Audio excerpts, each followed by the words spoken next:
If three sadhus fall, we Hindus should stand up, and at least 3,000 people, Hindus, should become sannyasis today. Only if we give this kind of response, future is even going to see the remains of Hinduism.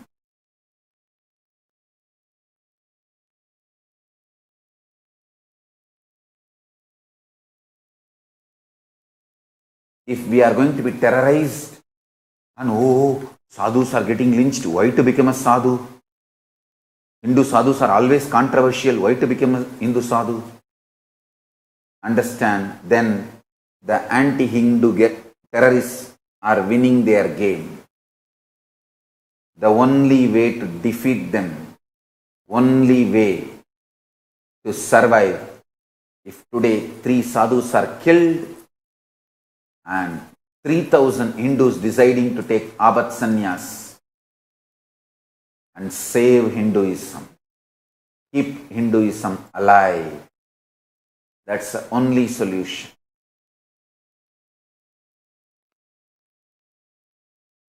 Whether you are going to do it or not, that is the only practical solution.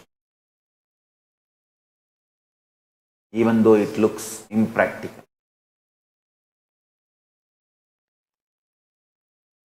I will do my work, I will do my tyaga, which I need to do. I will do every tyaga in every possible way to keep this great spiritual Hindu tradition alive. I tell you, death of Hinduism means death of whole spirituality, death of whole life positivity, and death of humanity. It is the Hindu principles keeps humanity alive still.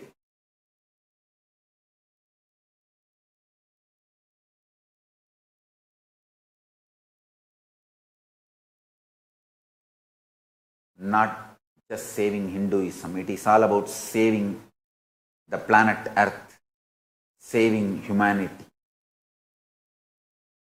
Hindu youth, you have the responsibility to save the humanity for next generation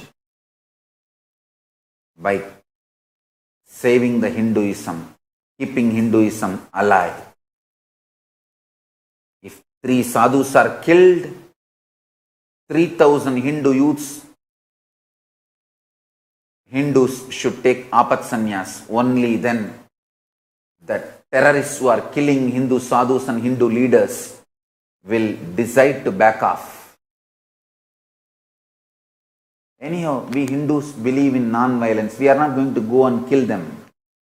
But at least take up sannyas like monkhood and keep the Hinduism alive.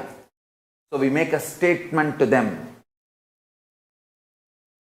that we are not going to collapse. We may be non-violent. We may not come to kill you, to attack you back.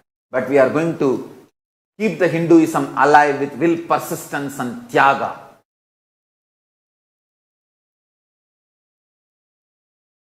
Tyaga is the only antidote for this continuous Hindu holocaust happening all over the world, especially in India.